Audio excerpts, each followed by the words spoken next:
We're live. We're live. Ladies and gentlemen, welcome to a brand new special edition of Pod by the Bay. It is your Sunday Selection Bowl Game Special. I'm your host, Nathan Bond, joined alongside me, Seth Varnadore.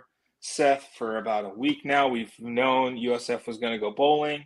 We just didn't know who they were going to be playing and where they were going to be playing. And as of like 3.5 minutes ago, we officially knew who they were playing. The Bulls will travel down to Boca Raton, Florida on December 21st at 8 p.m. and face off against their bitter old Big East rival, the Syracuse Orange. Yeah. Who just fired their coach that had been around for a decade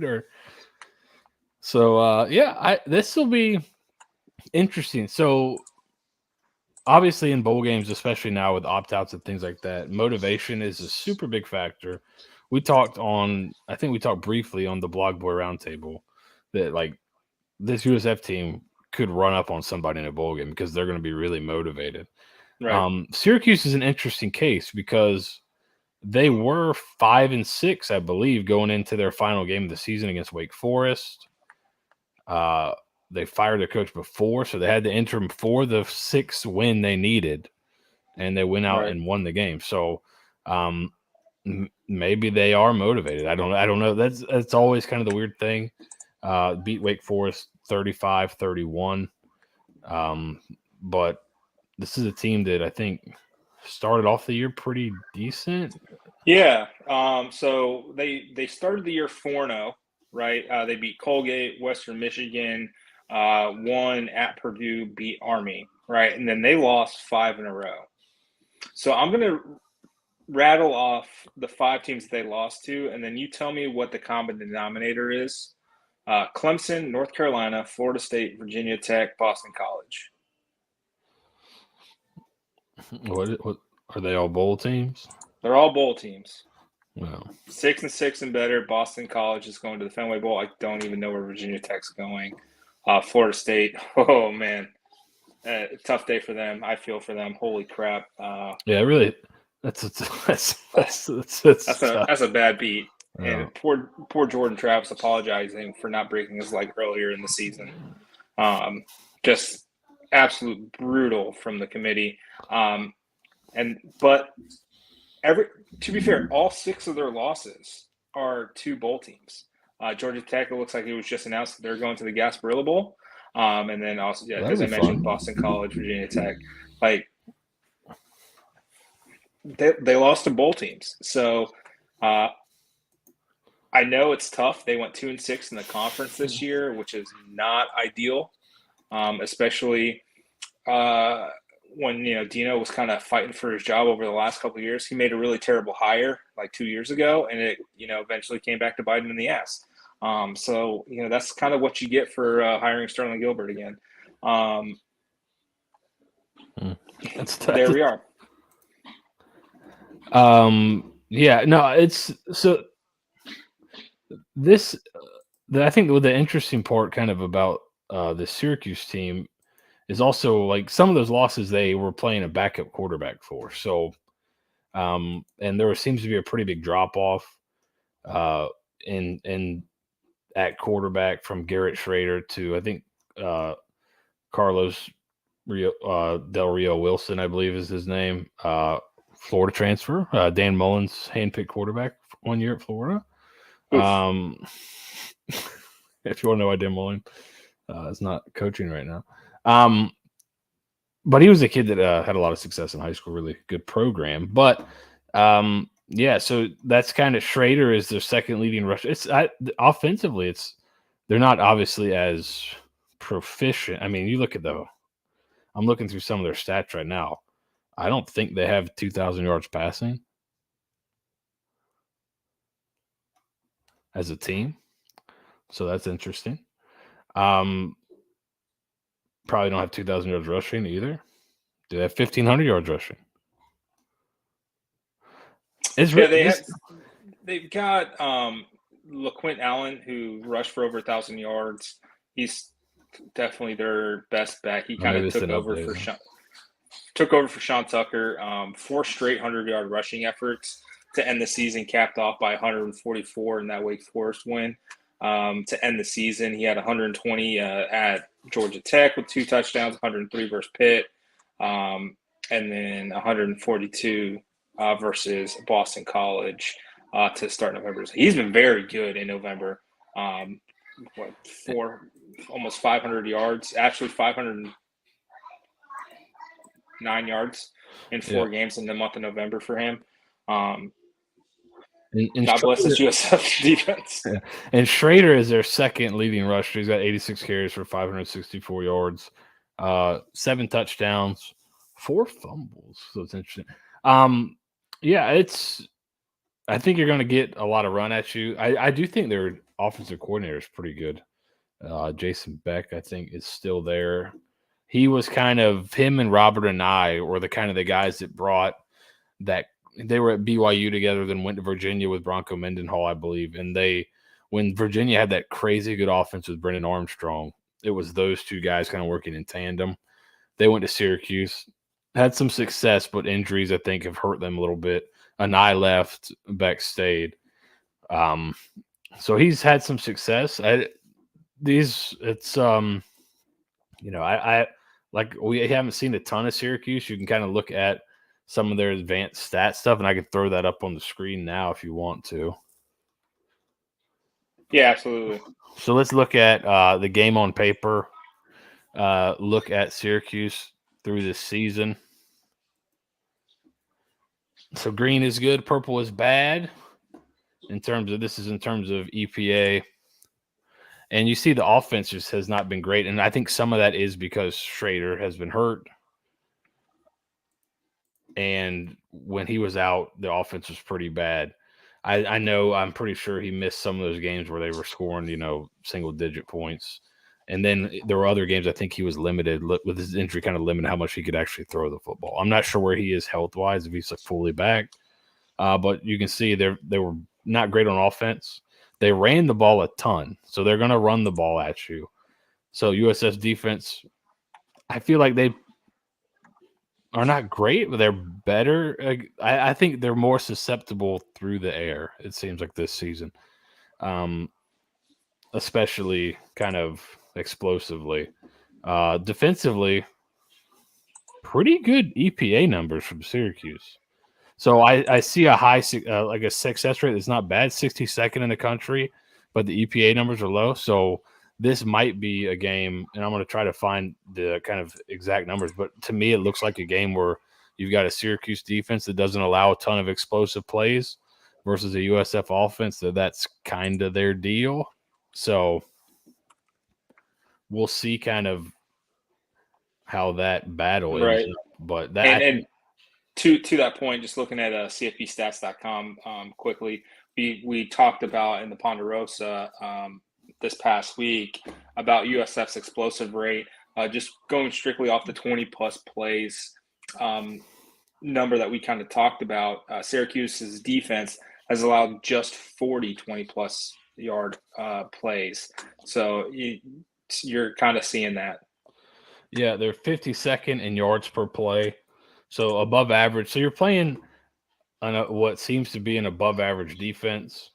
40th, so they're top 20 in terms of not allowing explosive plays on defense. So that's going to be kind of, I think, bowl. I'd love to see a study. I'm not sure, but I would think that bowl games maybe tend to have more explosives than regular season games. I may be totally wrong, but it certainly feels that way, right?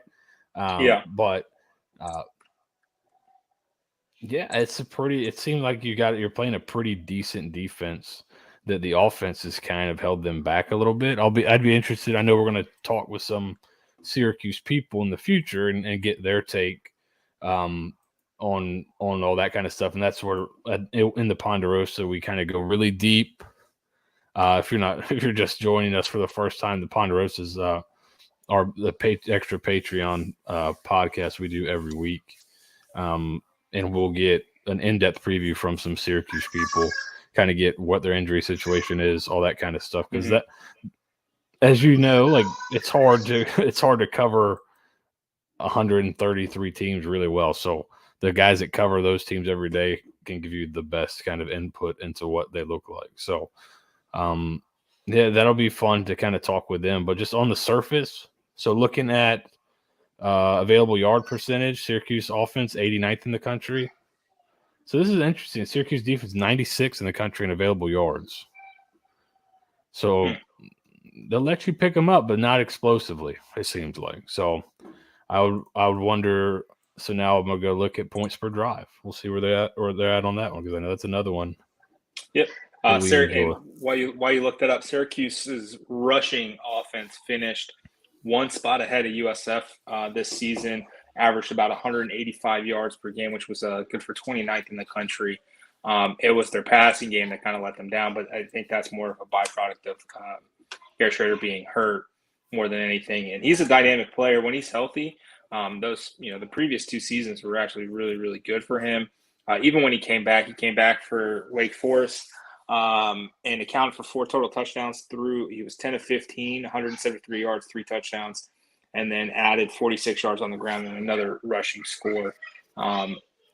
He's dynamic when he's right.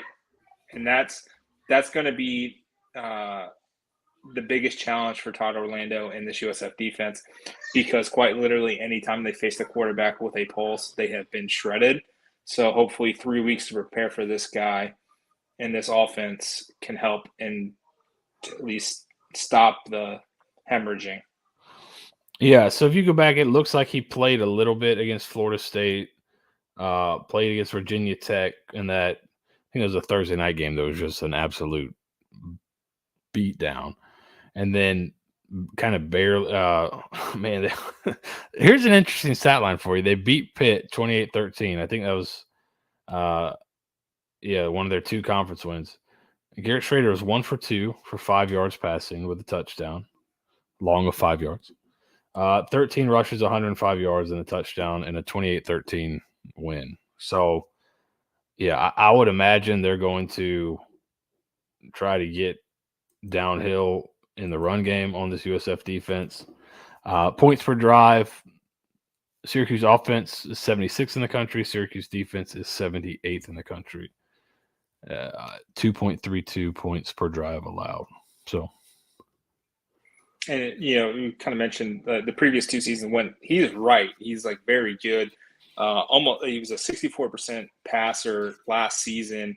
17 touchdowns, 7 interceptions, threw for 2,600 yards, added another 400 yards and 9 touchdowns on the ground. And 2021 was probably his best year after transferring from Mississippi State. 14 rushing touchdowns, and then he added another 9 through the air. That was a pretty fun season for them. I know, Eric Dungy was kind of the peak of the late, 2010s for the Syracuse team. So it's going to be interesting. You get 3 weeks to kind of heal up what he's going to look like, and definitely you want to show off and show what you can do. For the new head coach, your interim head coach has a fantastic name, Nunzio Campanelli, which is the most Italian name this side of Tommy DeVito. So happy to see him kind of get a spot. And then they hired Fran Brown, who was the DB coach at Georgia. Seems like they're investing. They hired Fran Brown, and they went out and hired Elijah Robinson. Yeah, Elijah Robinson, who was Texas A&M's interim, also their D-line coach, a really good recruiter too. He had a ton of offers, including like a big money offer to stay at Texas A&M. So it seems like they're really investing. So if they, I'm not quite sure yet, because we just kind of got confirmed, like literally 2 minutes before we came on, that it was going to be Syracuse. It seemed like it was going to be, but I don't know how much they have returning next year, how many young guys they have playing. But young guys with the staff, it seems like it's going to be a pretty young staff that can probably, get the guys ready to roll and excited about next season. You might get a really good effort out of them. So, looking at FP or F plus, which is, we like to look at BCF toys. which is Brian Framo, I believe is how, I'm not sure exactly how you pronounce the last name, but him and Bill Connolly kind of worked in tandem for a long time. And this is actually his ratings with SP Plus kind of combined. He puts out a rating on BCF Toys called F Plus. Syracuse is the 70th rated team. He's got USF at 108th. The Syracuse offense is 74th. USF's offense is 76th. And these are I think these are kind of opponent adjusted a little bit too, obviously. So like that helps. But in terms of a team USF's played that's kind of in the same general area as Syracuse, Western Kentucky's 76th. So kind of in that mold possibly. But, you know, I do have a question for you. Do you think, I think USF was probably going to be motivated regardless. Does playing a Power 5 team, do you think that helps that? Or is that something that you're glad to see? Or because there was a lot of, it seemed like when the Boca, there was kind of rumors that Boca might be the spot. We'd heard from some people that Boca was kind of high up on the possibilities, but wasn't confirmed, so we couldn't really say it. But all the projections for that game were kind of G5. So do you like the ability to play a Power 5 team?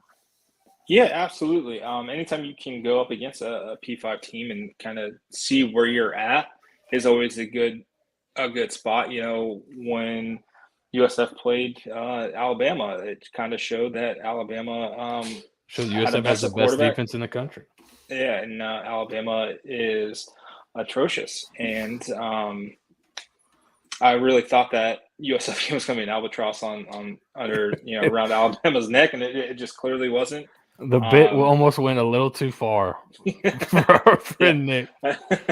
Old Nick Saban almost took the bit a little bit too far. He probably had to send a note to the committee, like, guys, this was just a bit. Like, we're actually really good. He did I was doing it for a laugh. What was was it Brendan Rodgers? And so listen to me, a little soccer here, that said like put names in envelopes before the season. It was like these are the guys that did Nick Saban write in an envelope before the USF game and send it to the committee and say, listen, these guys are bad, but I'm trying to prove a point, so don't hold it against me. Right. I think it could be that. You know, USF does have an extensive history with Syracuse. I believe they are USF is 8-2 against Syracuse all time. They've won the last three, including, 2016 was the last time they played, if I'm not mistaken. And they smoked them. Dearness Johnson, the Bulls went down 17-0 early in the game. Dearness Johnson took a punt back to the house inside the Carrier Dome, and that was basically it. USF won by 25 that day. And then obviously the most important game probably in USF history over the last 10 years was that 2015 game against Syracuse when Willie Taggart finally let Quentin Flowers be Quentin Flowers, the play, the flea flicker to change the trajectory of this program. So a lot of history. I think USF also once lost on like a 62-yard field goal that I was at against Syracuse back in the Big East days. So a lot of history, a lot of consternation between these two programs. It's nice to kind of see them back in action together. Yeah. It certainly seems like USF's kind of owned the better end of this this rivalry. 8-2 in this game. You know it. They can have basketball. We'll handle football for them. And I'm looking at the Winspedia here. 13-9 is the largest margin of victory for Syracuse. Yeah, it was ugly. They had Gary Paulus, the former Duke basketball player, as their quarterback one year. Oh. It's been pretty bleak for them. Yeah, so 13-9 in Tampa with Doug Marrone as the coach, and then 37-36 in Tampa with Doug Marrone as the coach. I think the 37-36 was the 62-yard field goal. Yeah, and then the last two, 45-24, 45-20 in 2016. Yeah. So they've kind of owned it. There you go. Yeah, largest margin of victory for USF in the series, 45-13. Largest margin of victory for Syracuse, 13-9. So, yeah, that's interesting. You kind of get to rekindle an old rivalry, and that's something I'm sure we'll see. 20 years from now, we'll be seeing. You might be seeing like Florida and Florida State rekindling the right. Like, there's so many. It's going to be so weird going forward with all the conference changes that are coming. Yeah, You're going to see a lot of stuff like this in the future. So that's fun. You kind of get a familiar opponent, but also totally different. yeah. I think they're mostly. Got a question from Greg. We think the stink is gone, but the stink maybe. Nathan thinks it tainted Dino Babers forever, and that's why he's no longer with the program. Well, yeah. I mean, look at pre-Sterling, post-Sterling. I mean, they were great. He had a job, and he was hired. He had a job. He was earning a paycheck to actually work and not go away somewhere on a beach. He had Eric Dungy. He had some success. He always played Clemson really weirdly and competitively. And then you hire Sterling Gilbert, and now you're fired, and now you're looking for a job.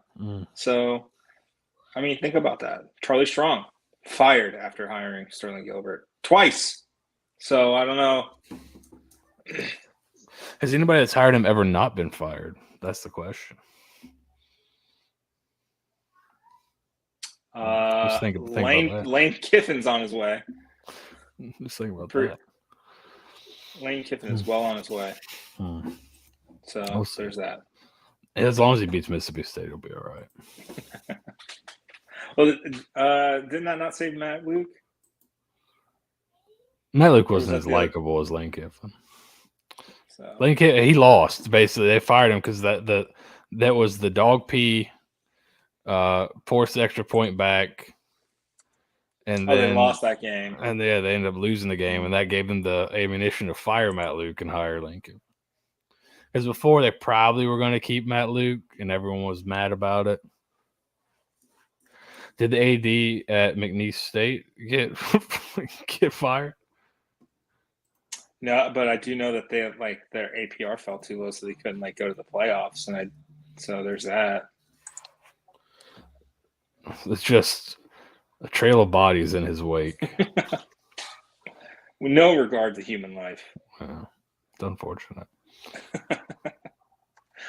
So a couple quick things from Alex Loesch's press conference this evening at halftime of the Bucks game. First thing I wanted to know, it was the first question I asked was, hey, are you going to be using in-helmet audio communication on the bowl game? Has the rules committee even ruled on it? What's the situation? Golesh said they're not going to be doing in-helmet stuff, but there will be a video component for video replay reviews.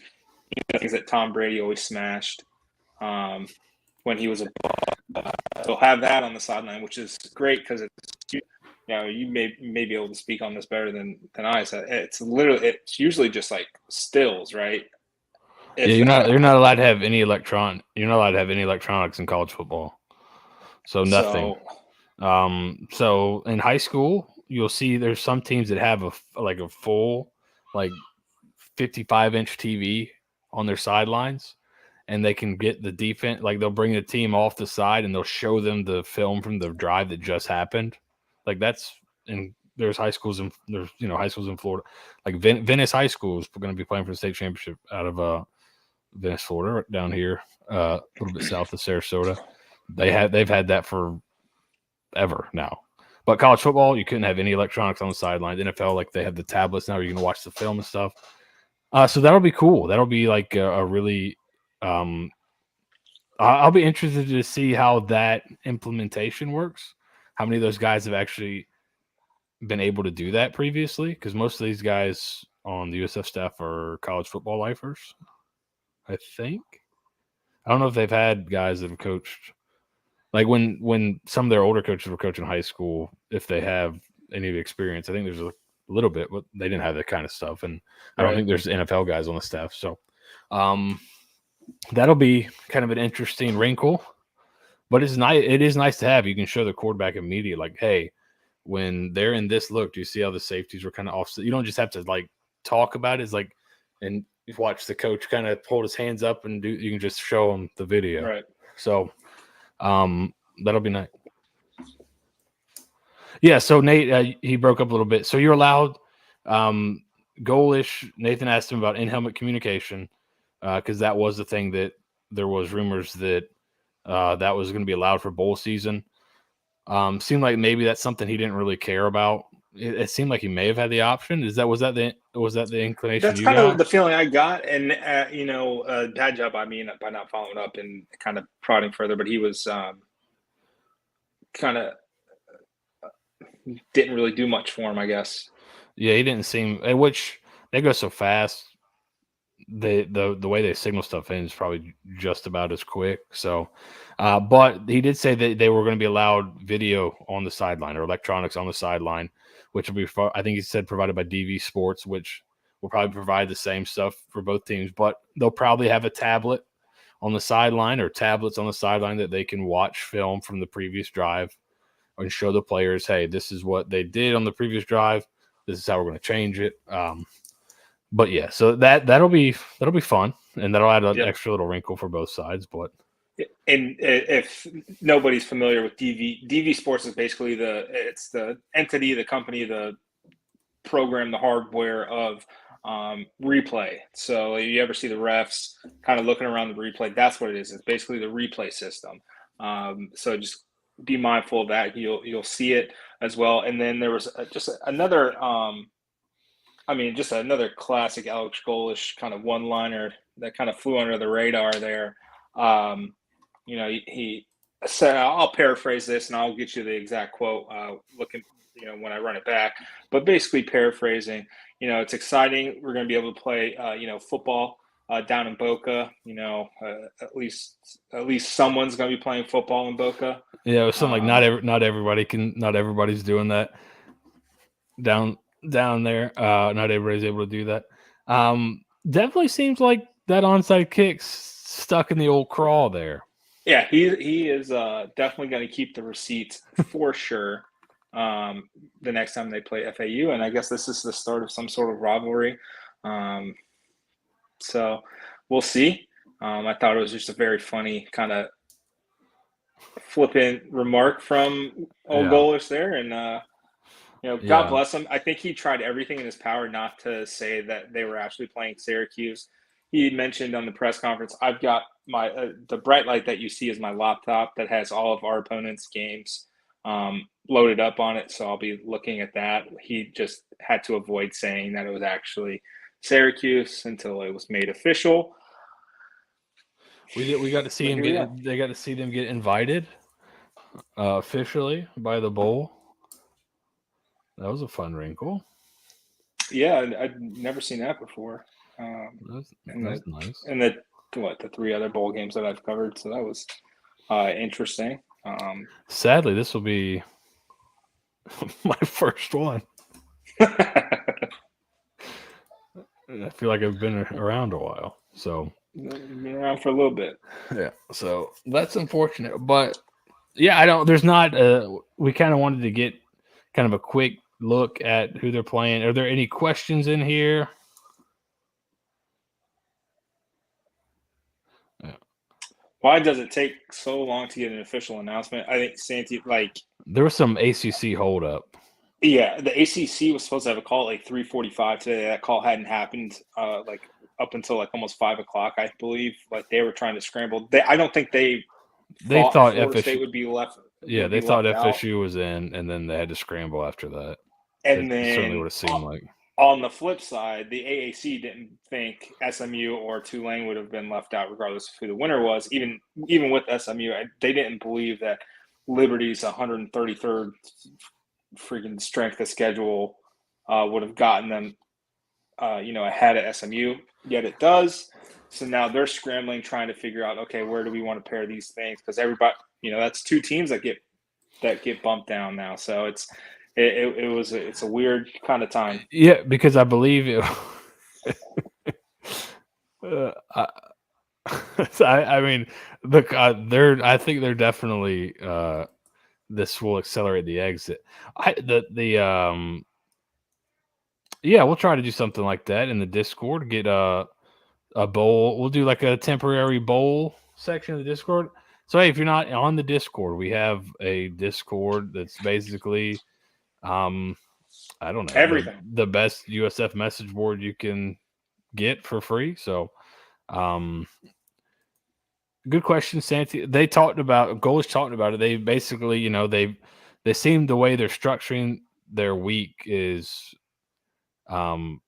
recruiting is, I wouldn't say take precedent, right? But they're definitely like, it's not like we're going to practice during the week. They said the next 2 weeks, all right, or this weekend they're going to practice on the weekend, and then the week before the game they're going to treat it like a normal game week starting on Saturday, right, instead of Sunday, right? So they're not gonna, but during the week this week they're going to be out on the road recruiting, and they'll let young coaches take guys out.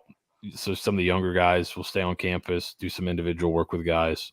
They've already had some practices. So they've got a plan. I think that they want to be practicing when guys are visiting. So that's something they did last weekend. Seems like they liked having the ability to go show guys practice because that's, positive momentum. The guys get to see how you're playing, all that kind of stuff that you don't always get a chance to do. Right? You don't really get a chance to do that on a fall official visit. If you're coming in for a game, you don't really get to see how they practice. So it's a nice. So it seems like they're trying to line up practices with visits when they can, and then kind of keep the game week a normal game week, so they won't be on the road. But up until then, they're going to be out on the road recruiting. So, which I think is smart. Yeah. Right? Basically, from tonight until like Thursday night, Friday morning, they're going to be on the road recruiting, in-home visits across the country. Golish mentioned that there's a couple of staffers that were at the JUCO Final Four today. They're doing everything that they can to cover their bases, and I'm sure there are a couple of offensive linemen in that JUCO Final Four that they're going to be very, very interested in, as well as some D-line and what have you. He mentioned kind of leading up to today when they finally figured out where they were going, who they were playing. They had 6 different itineraries set for each prospective kind of outcome bowl game wise. So they were again, absolute tangent here, much like the stadium, and we can kind of touch on that a little bit. They are very thorough with what they're doing, and there were multiple plans in place. He said he met with his chief of staff, which is Andrew Warsaw, last night when there were players over at Golish's house during the official visit, trying to pin down what they wanted to do. Yeah, I agree. Simply tweet at the recruits, and then when they either decommit or otherwise or go somewhere else, just mention that their tape wasn't really that impressive anyway. So that's what you guys have to do. That's your responsibility. Wasn't a take is a great. That's the answer to every time a guy leaves the class. Wasn't a take. Wasn't a take here. Yeah, his offer actually wasn't committable. So yeah, it wasn't a take. Nate says join the Discord. You have to, and you really do. It's really good stuff. Did he mention how many practices they're going to get? So it probably should be around 15. I think they said they had 4 already. Did he say 4? I believe, or am I thinking of something? I thought he said 2. Maybe he said 2. Divisible. So yeah, 2. 2. So that's 1, 2. And then we'll have 2 3, this weekend, 4, 5, and then 6, 7, 8, 9, 10, 11. Anywhere between like 10 to 15. Yeah. So basically 2 extra game weeks worth of practices, which you add those up over somebody's career. You add those up over Donovan Jennings' career. That's 2 extra seasons, but over a normal career, it's like 1 extra season of practice. So that's helpful. All right, any more questions? questions? No, for the staff have to stay. No, it's all done electronically. DocuSign is our best friend. They just once they get the DocuSign, they're done for national letters of intent. I'm sure there are still some people that fax them, but that's psychotic, and it's 2023. I love a fax. Let's see. Any other things? I mean, yeah, I think they are waiting to do some stuff until after finals in terms of like workouts and things like that. Or it seemed like they have a plan for kind of ramping some of that up after finals week. Right, because that is a probably part a of little it. bit more weight room stuff, and then if it was the Fenway Bowl, which was the 28th, you get basically an entire extra week. So it's just when the bowl games happen. Their bowl season starts, I believe, on the 16th. So some schools have less than 2 weeks already. So Right. it's just the luck of the draw. If we're haggling over how many bowl practices we get, I think we're okay. That's a good spot to be in. Yeah. It's more than zero. I know that. Any updates on the official visitors? I heard they had a big visitor.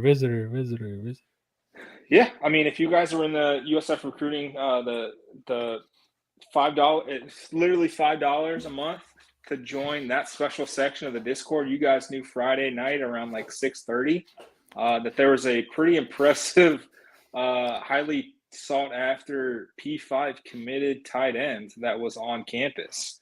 And then, it trickled out Saturday afternoon that he was on campus. If you guys were part of the $5 club, you would have gotten it almost 24 hours sooner. So that's half as much as anywhere else.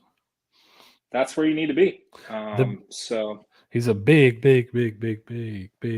recruit. Does that make sense? Like I'm shouting into the Grand Canyon and it's coming back. The sound's coming back. Does that make sense?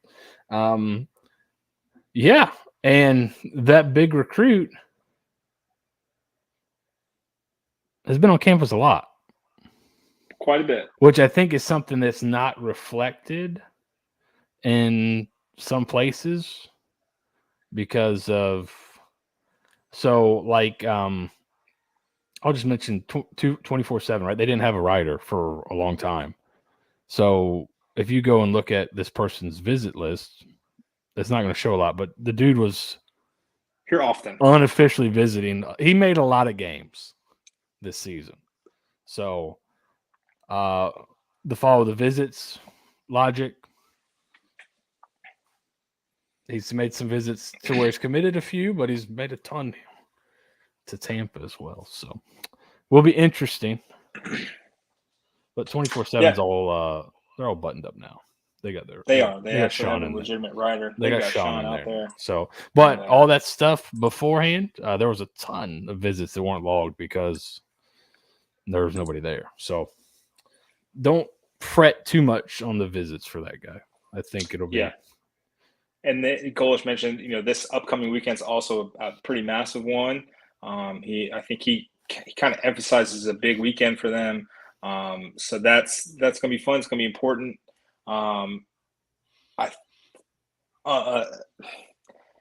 They need help in a lot of areas. And I think what we're going to see is a lot of the younger guys who didn't play at all this season probably get a couple of snaps in the bowl game.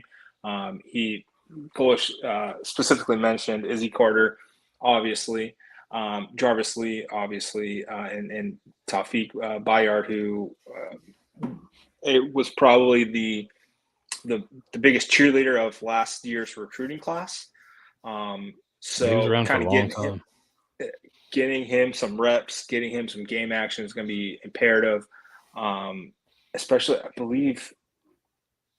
Was Biff the old head coach at DeMatha?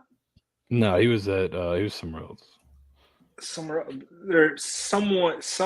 in the American, there's a former head coach or former coach that coached at DeMatha, and it's going to be imperative to that's a pipeline school that you want to open up in the DMV area if you can.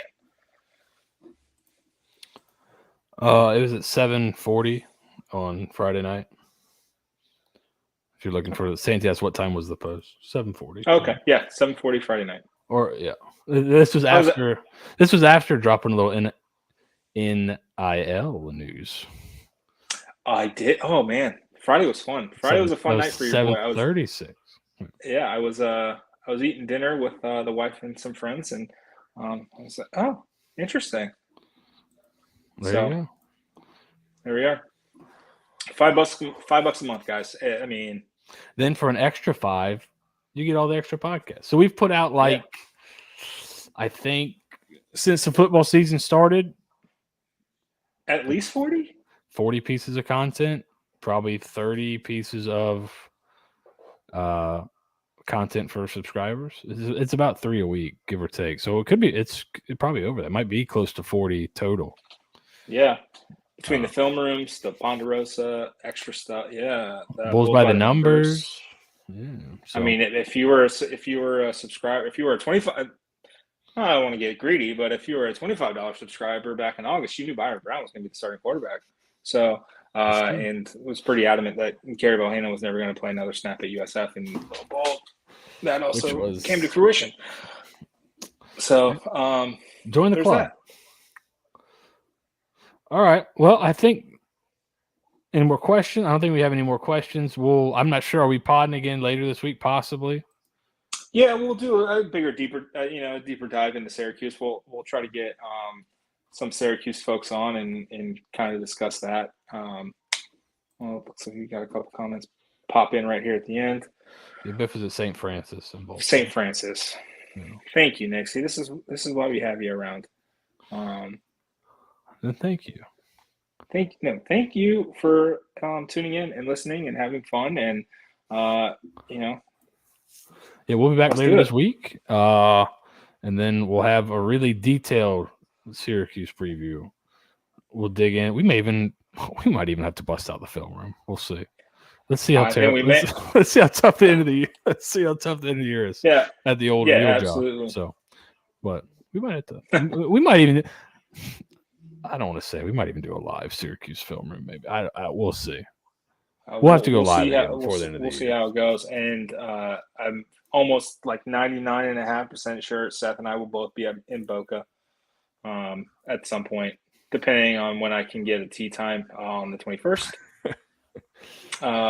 Trying to get an early tea time on the 21st so you can drive down later that afternoon. So we'll see. I put this up because we'll be down in the Golden Girls area. So exactly. I mean, look at this. The reviews are in. You need to join. You can eat ice cream and pizza. All right. I mean, what else do you want? Well, I mean, what more could you ask for? USF's in a bowl game in the state of Florida, but it's not in Tampa. You actually get to travel. Perfect. Get to experience Boca. Maybe, you know what, Seth? Maybe we just go down and we go play golf down in Boca. Oh, that morning. Now you're talking. We'll figure it out on the blog's time. It's a work related charge. We're working. On an unrelated note, we're opening a new tier in the Patreon, much higher. I asked a couple of folks who live down in the Boca area, Fort Lauderdale, Miami area, like, any good golf courses? He goes, yeah, of course, it's Boca. We've got plenty. We're looking for a twosome. It'll be a Patreon perk. You pay, and then we'll play with you guys in Boca. You pay for everybody's round, and then we'll be there. Yeah, I'll buy you guys the beer. You guys pay for the round. That's fair. There we go. So look, we're looking for a twosome in Boca on Thursday. Set it up. Hey, and no public courses either. At least semi-private. All right. I mean, come on. I can't wait. I mean, Greg's got the right idea. So there we go. Off season's coming. You never know what's gonna. We might have to get a little golf tournament going. Oh, that'd be great. All right. I think we're done. That's it. Yeah. Go Bulls. Go Bulls.